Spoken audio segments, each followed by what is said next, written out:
Here on August 10th, 2022. Cruising through August. We're cruising through August is right. Hopefully the heat wave is broken. Today is a pretty nice day, but feels like it has. I think it's gonna gradually. yeah. But yeah, it feels definitely better than it did yesterday. A lot. Boy, it's been so hot and muggy. It's not Vermontish weather. Not Vermonty at all. No.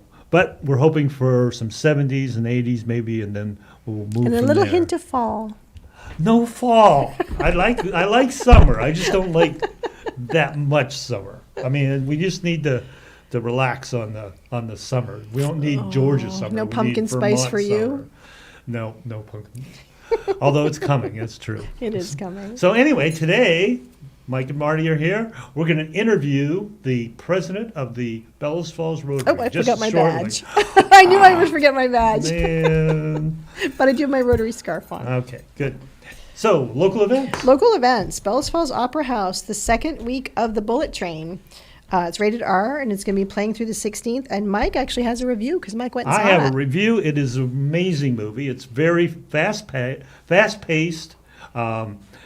It's not for children, obviously. It doesn't have sex, but it has a whole lot of violence. I mean, it's been described, it's not a kung fu movie, it's a gun fu movie. Oh, one of those, And, okay. So it's it's choreographed fight scenes and choreographed everything. But it's Brad Pitt, and I don't know if you've seen some of his movies like Burn After Reading or Snatch, but he's in that role. He's in sort of the anti-hero, goofy sort of guy, and he plays that role really well, and it's funny. There's all sorts of comedy. There's all sorts of fast-paced action, fast-paced dialogue. I'd highly recommend it. It's probably an hour and 40-minute movie that seems like it's like 15 minutes long. Oh, that's good. It's it goes by really that quickly. fast. And it's just nonstop. I think I may go see it again, as a matter of fact. So it gets 5 stars from Mike? It does. It gets the 5 thumbs up and Or whatever it is. Yes. Who are the two that used to Siskel and Ebert. I was going to say, I don't know what their I think rating it was system thumbs was. Up. I'm Was not it thumbs sure. up? I'm I don't looking over at remember. Colin, but Colin Has no he's idea. too young. He wasn't even born when Siskel and Ebert were around. That goes back to Anyway. like public TV, wasn't it? Were they on Yeah, public TV? yeah. Oh, They gosh. did movie reviews. Dating ourselves. Yes. Anyway, the further. classic movie this week is Shawshank Redemption. That is also rated R. And the Shawshank Redemption is sponsored by a Nani Mouse. I just thought that was funny. Whoever put that on the screen and thought of it, the Opera House or whoever, I just think it's funny. And then we have I've been asked to talk a little bit about a community talent share that's happening this Sunday, August 14th, from 6 to 8 p.m. at the Westminster Institute. And that's on Route 5. And basically, you're invited to share your talents: music, poetry, juggling, dance, jokes, magic tricks. Offer a talent or come to watch and support your neighbors. You're welcome to bring potluck to share, and maybe that's your talent. Mm-hmm. So it's a nice little community builder that I guess they've had. I don't think this is the first one. I think they've had a series of them, but this is the first one that someone asked us. I didn't know about it. And sometimes it's hard to, there's so many things that go on. So just if you have something that you want to promote, or you want to go to a potluck. I mean, that's Yeah. always fun. Community Yeah. potluck.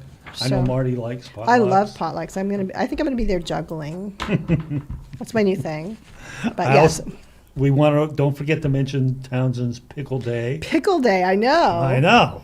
Come on. It's a festival of fermentation, right? Yes, Something like that. They do a lot of play on the words fermentation. Yes, and I think that's Saturday, right? I'm pretty sure. I think so. I have to look, but there's a lot of food festivals and fairs coming up. Yes, I know this the is that Cornish time of Fair year. and I think the one over the Cheshire Fair is just finishing. I think. Yeah. I think so. Tis that season. So Pickle Day on Saturday. The Smith House has been doing a lot of pickles this week. Are you going to enter into the pickle competition? Oh, I don't know. That's I didn't know there was competition. I believe there's a pickle competition, and I believe there's a prize, and somehow the name is a play on fermentation, but I'm not sure. Okay. Well, I'm not sure. Don't quote me on that. I'm not sure all pickling is fermentation, though. No, I think it isn't. It isn't. There's two different things. There's pickling and there's fermenting, and I think The Smith House has been working on pickling this Pickling? week. Getting pickled? No, we ended up with the abundance of zucchini time of year. Oh, gosh. Where we actually used 7 zucchini this week on pickling projects. And you pickled them? You can pickle Yeah, zucchini? you can pickle zucchini. I didn't realize this, but I've come to realize that you can substitute zucchini for a cucumber, and it pickles really well. I did some refrigerator pickles that were just Who knew? amazing. Which, That's a great idea. yeah, especially when you have that many zucchini. They were just coming out. We have digressed a bit from I topic. know. but- Sorry. Anyway. So our topic today is Well, wait, one more Oh. thing. Today is tax day. I don't know if you remember I that. paid taxes yesterday. I was Ah, a day good ahead for of you. myself. Good But for you're you. right. Taxes, But local taxes. taxes are due today. Elections were yesterday. Things went well with the elections, but we digress. We digress. So today's topic is, what is Rotary? So I have an image of what I think people think Rotary might be. So can we bring that image up of the gentleman sitting at a table? There we go. That is, I think, still, unfortunately, the prevalent thought when people think of Rotary. A group of men sitting around a table eating and, talking about things and doing things. Right. But I would like to change that image because Rotary has changed a Yeah, lot. but really, that's because it used to be breakfast meetings or Uh-huh. dinner meetings Or lunch meetings. or lunch meetings of a bunch of guys Right. sitting around. So that's not an inaccurate description. No, it's not. So what I did is I asked each member of our club, I gave them an index card, and I asked them to, with one word, put one word on the card that in their mind best described Rotary. The only word I wouldn't allow them to use was service, because I knew that I would get 10 cards with service written on it. And I wanted a little, some different things. And then from those cards, I went back through and found pictures on our Facebook page that demonstrated each of those things. So are we able to play the PowerPoint? Oh, there it goes. Ooh. You might, there you go.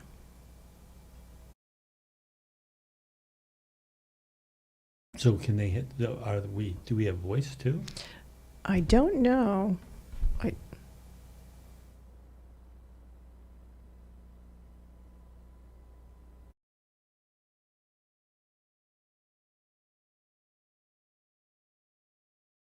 I'm guessing they have to manually advance it.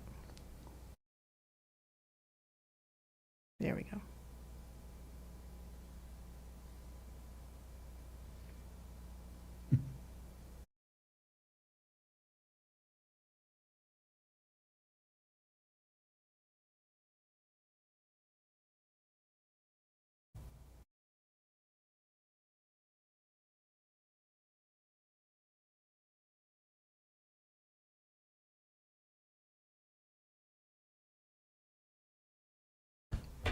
Flannel Festival.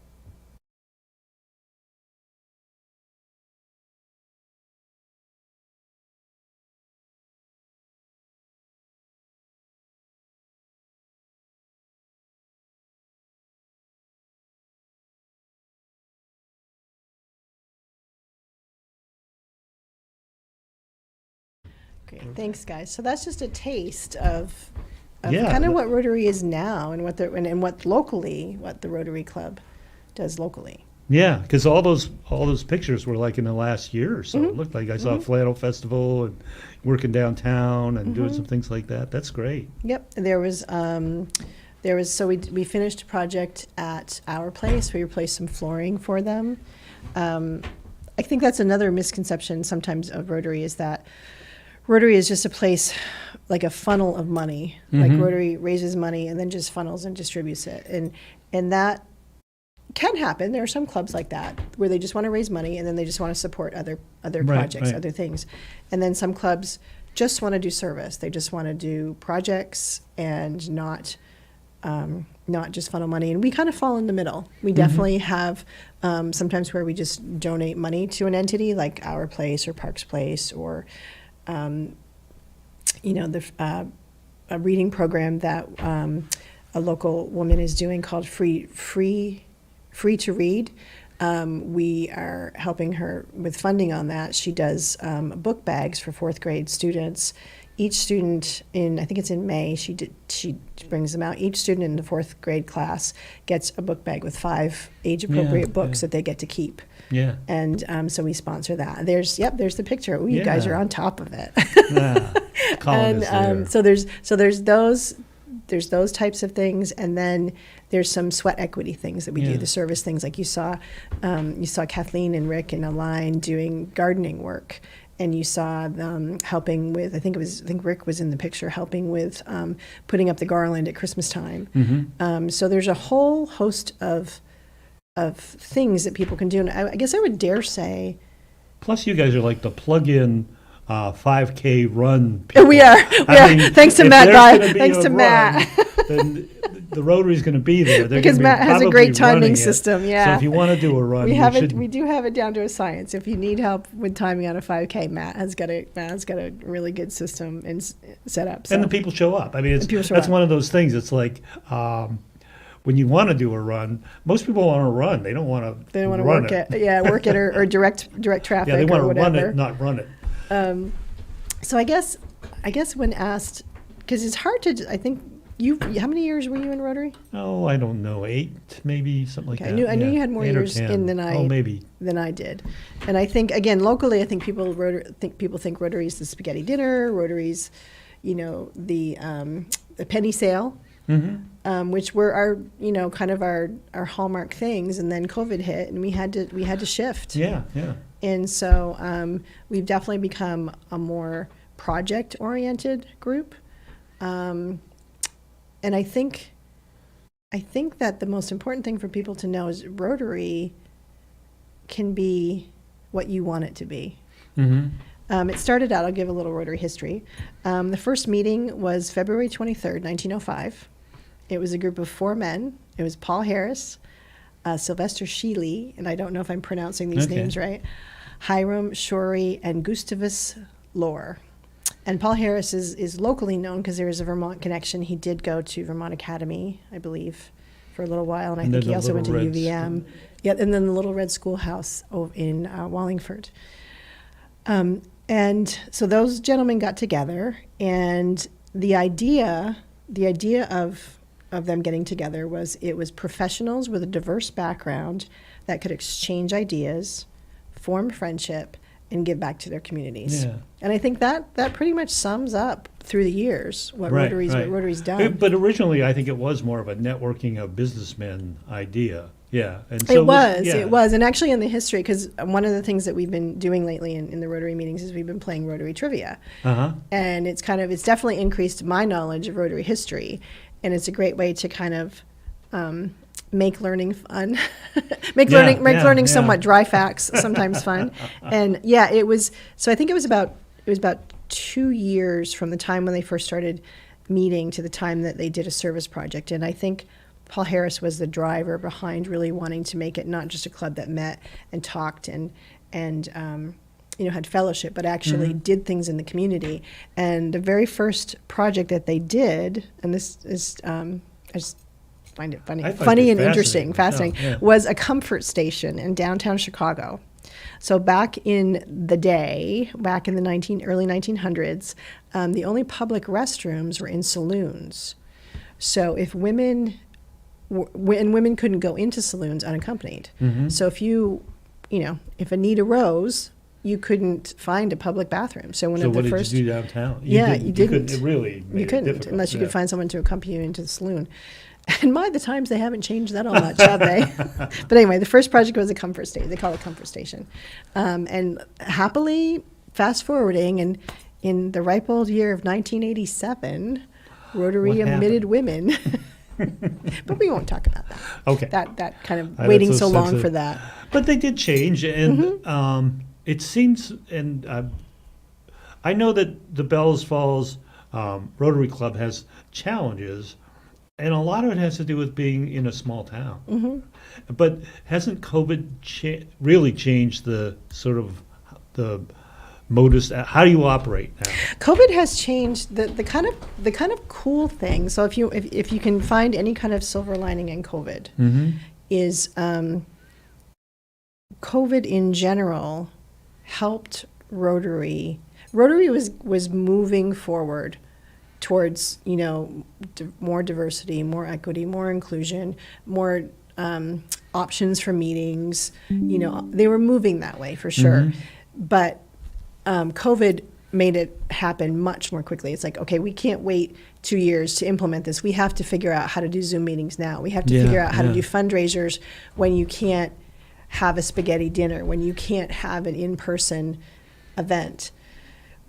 All the things we relied on, we couldn't do. Yet there was still people that wanted. There was no greater time of need than during COVID. Yeah. So Rotary shifted really quickly, and I think in some ways, again, COVID was awful, but in some ways it forced them to shift, and I think it's made Rotary better.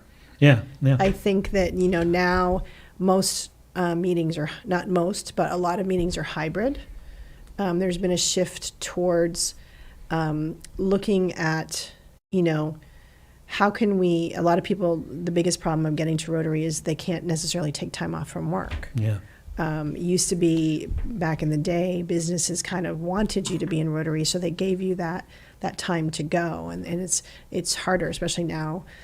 People are so short-staffed.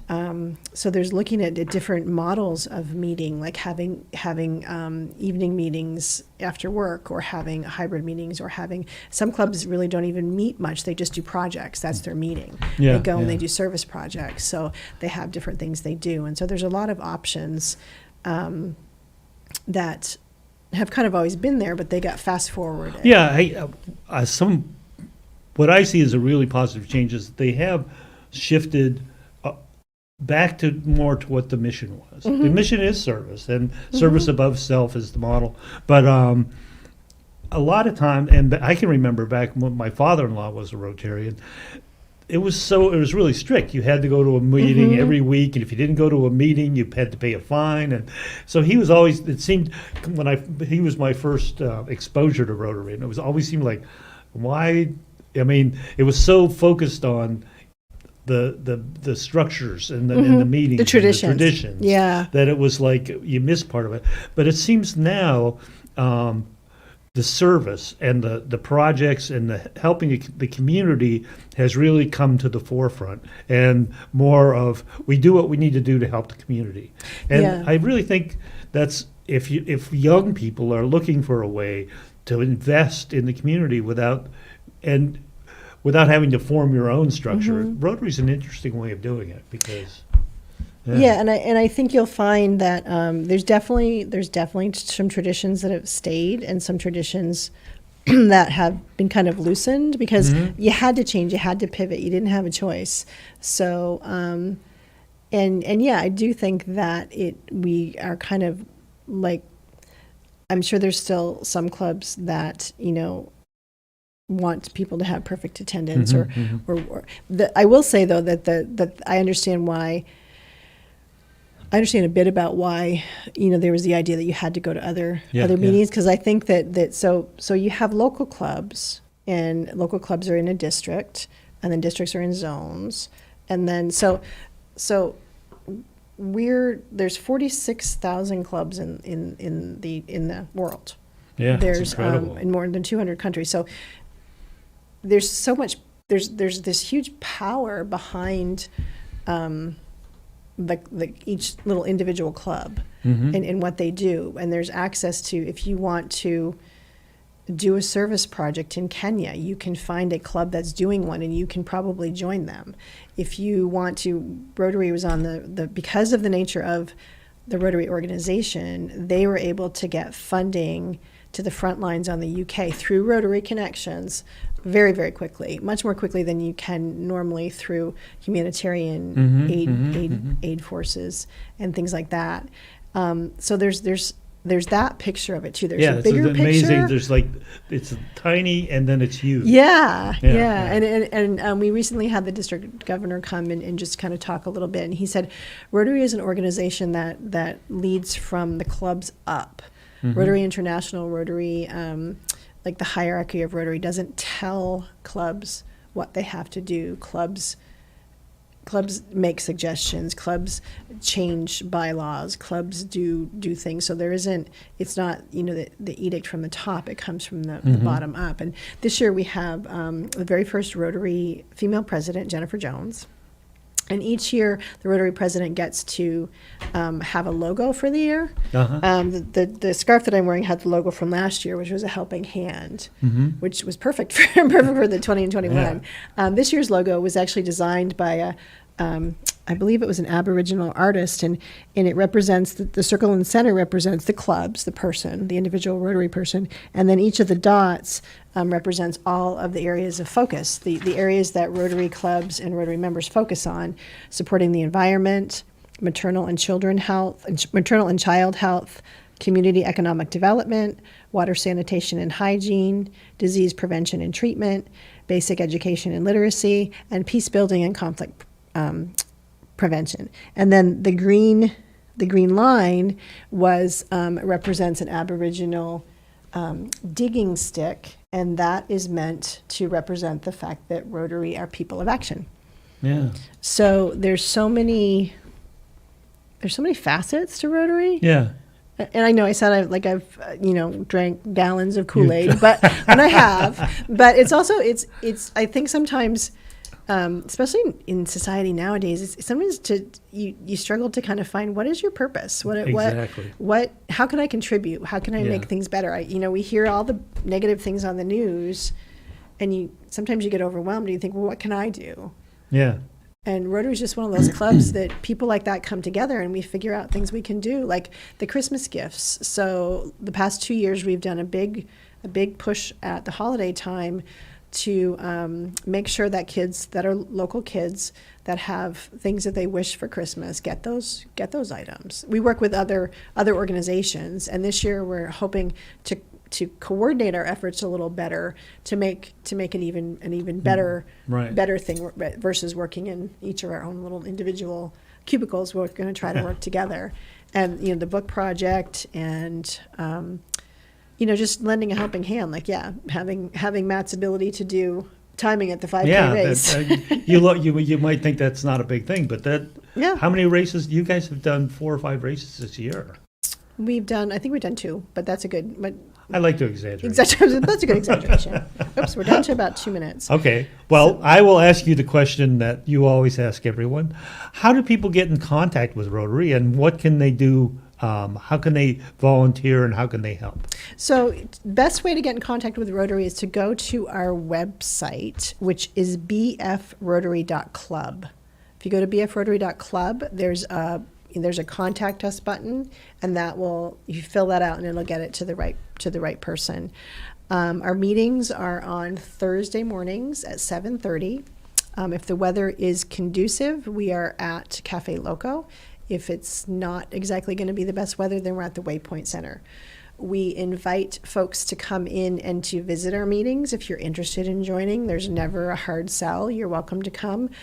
You're welcome to, if you maybe you don't want to join, you don't want to go full board, but you just want to be on a volunteer list when we're looking for volunteers for our service projects. Here's what we're going to go do this weekend. We need this many people. We're a small club. We only have 17 members right now. Sometimes we need some extra boots on the ground, and maybe that would fit the bill for someone that isn't quite ready to dive in. You can come and see us. We're going to be, if you want to talk more, we're going to be at the Flannel Festival. We're going to be selling coffee there in October.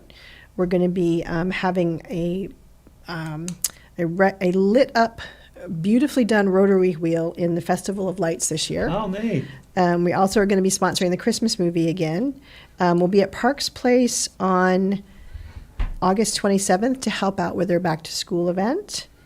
And I think those are all the places you can find us out and about in the community. And then oftentimes there are Rotarians that help out with the Keep BF Beautiful projects on the last Monday of every month, Monday night. So that's how you can reach out. If you have a project, a need that you see in the community that maybe Rotary could help you with, reach out on that end too. But we take both ends of Yeah, the yeah. spectrum, either volunteering to help, or if you see a need that maybe we could address, then that Oh, would be great. And your timer's going Time is up. And isn't this a significant year for Bellows Falls? Bellows Rotary? Falls is coming up on, I don't know if it's this year or next year, but it's coming up on its, it might be 2023, coming up on its 100th year anniversary. Wow, that's amazing. Yeah. Okay. Great. Thanks, Well, Rotary. we're out of time this week. We'll see you next week. It's going to be arts in Bellows Falls. Yes. All right. Bye. See you next week.